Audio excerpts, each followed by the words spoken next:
네, 고등학교 학생들이 교사에게 욕을 하고 심지어 빗자루로 때리는 사건이 벌어졌습니다. 듣고도 보고도 믿기 힘든데요. 화면으로 함께 보시겠습니다. 네, 교단에서 학생들을 지도하는 교사의 모습이 보입니다. 네, 그런데 한 남학생이 교단으로 향하더니 들고 있던 빗자루로 교사를 때립니다. 교단 앞에 와서 빗자루로 또다시 때리고요. 심지어는요, 선생님의 머리를 손으로 밀칩니다. 다른 학생들은 웃으면서 이 모습을 지켜봅니다.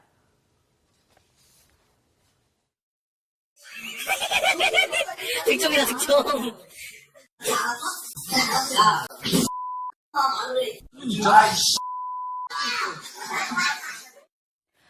네, 봉변을 당한 교사는 그만하라는 지적만 거듭하면서 참고 있는데요. 사건이 벌어질 당시 수업 중이었는데 왜 이런 일이 벌어졌을까요?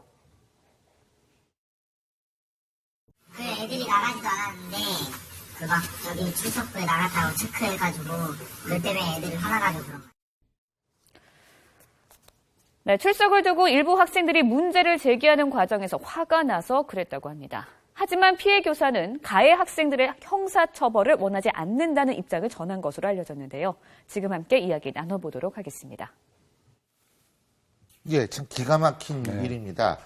뭐 이건 설명이 필요 없을 것 같습니다. 류지연 앵커가 다 말씀을 드렸는데 어떻게 보셨습니까?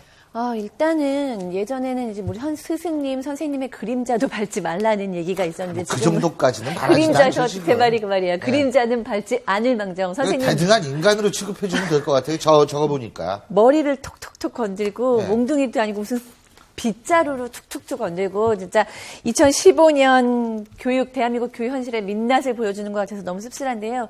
사실 교육의 문제가 교권의 문제로 연결되는 것이 교권이 무너지면 사실 한국 교육이 무너지는 거 아니겠습니까? 그래서 학생의 인권도 중요하지만 사실 교권도 그 못지않게 중요한데요. 학생들의 체벌을 전면 금지하고 있고 또 교권을 보호해야 되다 보니까 아무도 이제 교사들의 권리를 보호해주지 않고 제가 이번에 이 동영상에서 너무 안타까운 건 이 교사분 스스로도 본인의 어떤 위험이나 이런 거에 대해서 다 포기하고 계신 것 같아요. 그래서 어떤 규칙이나 법령이나 이런 걸로도 교권을 보호해주지 않고 학생들한테 기대하는 것은 지금 보시다시피 거의 불가능한 것 같고 교사 스스로도 본인들의 어떤 그 위험을 포기했을 때 이제 대한민국 교육의 현실은 어떻게 갈 것인가 참 걱정스럽습니다. 이게요, 일선에 사실 이게 흔히 있는 일이에요. 나왔을 뿐이에요. 예전에 경찰에 계셨을 때 제가 현직에 보셨어요? 있을 때도 심심치 않게 이런 신고가 들어와요. 이게 뭐 하루 이틀 문제는 솔직히 아니고요. 이미 교권이 무너지기 시작한 건 상당히 오래됐다고 저는 보거든요. 특히 학생 인권조례 나온 게 2010년도예요.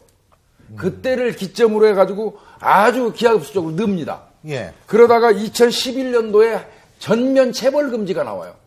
그 이후에는 이제 급격히 또 들어요. 그러다가 2012년경에 이제 학생부에다가 폭행 사건 기재하는 그 난이 생기기 시작했어요. 그 이제 대학 갈 때 좀 불이익 처분을 주는 그런 그게 생기니까 좀 줄었어요. 이제 그런 그 추세를 보이는데 일단은요. 지금 이 선생님 같은 경우는 기간제 교사입니다. 예. 이분이 뭐라고 얘기를 했냐면 왜 학교장한테 보고를 안 하고 그냥 넘어갔느냐 이런 일이 있는데 본인은 이렇게 얘기했어요. 처벌이 능사는 아니라고 생각했고 두 번째, 제가 문제 제기를 하면 선량한 다른 애들도 또 조사받고 뭐 하느라고 피해볼 것 같아서 안 했습니다. 이렇게 말은 했지만요. 사실은 이 사람이 못한 일은 딱 하나입니다. 기간제 교사라는 겁니다. 기간제 교사는요. 어떤 학생들하고 마찰이 있어갖고 문제가 생겨서 이 학교 내가 시끄러워지면 재계약하는데 문제가 반드시 제약이 따라요. 그렇죠. 그래서 본인들이 스스로 그냥 어지간하면 넘어가는 거. 그걸 반증해 주는 게 어떤 통계가 있냐면요. 학생들이 교사를 상대로 해가지고 문제 제기하고 말썽 피우고 폭행하고는 이런 문제를 문제 삼는 거는 100%가 지금 현재까지 정규직 교사밖에 없어요. 기간제 교사가 그거에 대해서 이의를 제기한 사실이 현재까지 빵건입니다. 0건입니다. 이거는 기간제 교사들의 현재 위치를 아주 명확하게 보여주는 거죠. 통계적으로도 보여준다는 말씀이죠. 근데 사실 저런 어떤 교사를 때리는 문제도 있지만 사실은 이번에 무슨 일도 있었냐면은 몰래카메 가지고 선생님의 이제 치마 안에다가 이렇게 몰카를 찍은 학생들까지 나왔어요. 그러니까 지금 아이들이 선생님을 도대체 어떻게 생각하고 있는지 교사의 폭행이나 성희롱 같은 같은 경우에 지금 1년에 거의 200번에 육박하고 있다라는 것이거든요. 근데 이것을 막을 제도적인 장치가 하나도 없다는 것은 정말로 너무나 심각한 상황입니다. 그런데 지금 우리 김복준 박사께서 기간제 얘기를 해줬지만요. 저런 사건이 이렇게 동영상을 통해서 지금 이렇게 네, 우리한테 그럼요. 언론을 통해서 공개가 되니까 우리가 다 충격을 받고 그런 건데요. 저 사전에 예비 징조 같은 건 이미 교실에 만연해 있었을 거라는 거죠. 그러니까 속된 말로 학생들이요, 저 교사를 좀 우습게 알고 있었어요. 우습게 알고 있지 않은 상태에서 갑자기 어떤 좀 이상한 학생이 그냥 성질이 팍 나갖고 빗자루 들고 한 게 아니에요. 그러니까 평상시부터 저 선생님은 굉장히 우습게 알았다는 거죠. 그럼 왜 우습게 알았겠는가? 그 원인을 좀 규명을 해야 될 거예요. 그러니까 그게 자기들이 학생들이 볼 때는 저 선생님이 뭔가 우리가 이렇게 해도 뭐 큰 소리 못 칠 거라는 그게 있던가, 아니면 자기들 뭔가 마음에 안 들어갖고 저 선생님 집단으로 좀 왕따 시켜도 되겠다. 그러니까 우리가 그 집단 왕따 이지매라는 게 학생과 학생 사이에도 있지만 학생들이 집단적으로 교사를 이지매시킬 수도 있거든요. 그러니까 그 원인 규명도 같이 근데 됐으면 우리 하는 사회 전체적으로 그 시위 현장도 있죠. 시위를 갖다 막는 경찰이 맞은 건 아무것도 아니고, 그 시위를 막다가 시위하는 사람이 어떻게 상처를 입으면 이건 큰 이슈가 되거든요.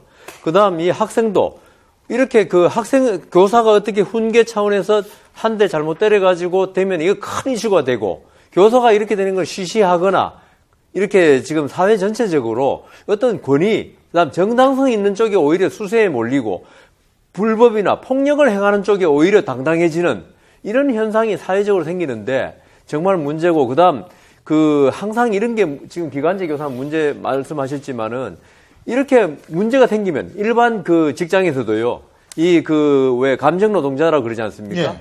어떤 민원이 들어오면 잘했든 잘못했든 기업에서는 계약직을 해고시켜 버린단 말입니다. 예. 요새 취업난이 이렇게 심한데 기간제 교사 겨우 39세인데요. 이게 문제돼가지고 자기 쫓겨나면 가족들이 생계가 막막해진단 말입니다. 이 교사로서는 이렇게 억울한 일을 당하고도 지금 못하고, 그 다음 이 교사가 처벌을 원치 않는다고 하고 있지 않습니까? 예. 이거는요, 제가 볼 때는 처벌을 원한다고 해가지고 문제되면 이 가해 학생들의 학부모가 또 교육청에 온갖 진정을 다 할 거라고요. 그럼 교육청은 문제 생기기 싫고 하니까 이 교사 간단한 기간제니까 기간제 끝나면 채용 안 한다고요. 그러니까 이게 지금 사회 전반적으로 어느 게 정당하고 어느 게 더 불법인가가 그 질서가 완전히 무너져가지고 사회 전반적으로 이런 현상이 자꾸 정폭되는 것 같아서 걱정스럽습니다. 근데 이거는 수사 대상 아닌가요? 이렇게? 수사 대상입니다. 그죠? 제가 오늘 수사 아침에도 들어갔죠? 제가 이 내용을 보면서 진짜 예. 원래 학교에는 경찰이 들어가서는 안 돼요. 저는 그건 선생님들한테 맡겨야 된다고 생각하는 예. 사람 중에 하나인데, 지금 교권이 무너졌는데 누가 하겠습니까, 결국은. 그래서 이제 오늘 아마 저 폭력행위 등으로 해서 예. 폭행으로 경찰에서 개입해갖고 처리를 하는 것 같고요. 2인 이상이 또 예. 빗자루 들고 때리고 그랬으니까요. 근데 이제 우리가 이게 또 문제가 있냐면요. 초중등교육법 시행령에 보면 애들의 어떤 자체 내 처리에도요. 자, 1번 조금 잘못하면 봉사활동이에요. 경미한 거 잘못하면. 두 번째는 특별교육 이수하는 거예요. 세 번째는 출석정지 10일입니다. 이게 정학이에요, 이른바. 그 다음에 네 번째가 퇴학이에요. 근데 퇴학은 굉장히 신중을 기해야 되잖아요. 그렇죠. 세 번째 10일 예. 출석정지하고 그 다음 단계가 퇴학이라는 거죠. 그러니까 이 퇴학 부분 때문에 이게 제대로 되질 않는 거라서 정학 10일 출석정지하고 퇴학 사이에 뭔가를 넣어야 돼요. 그리고 좀 더 구체적으로 명시해가지고 예. 좀 명확하게 해서 구체적으로 알겠습니다. 그걸 좀 넣을 필요가 있다. 저희가요, 진짜 이 선생님은 처벌을 안 하겠다 이런 말씀을 하셨다고 하지만, 사실 이 선생님에 있어서 이 트라우마는 과연 누가 책임을 져줄 것이며, 그리고 사실은 어떤 면에 있어서는 그것이 법적 제재가 됐건 학교 내의 제재가 됐던 이런 것은 제재가 필요하다는 생각을 많은 분들은 하실 수 있을 겁니다. 그리고 사실은 그것도 하나의 교육의 과정일 수 있다라는 사실, 저희가 지금 여기서 생각해 봐야 되지 않을까라는 생각이 듭니다.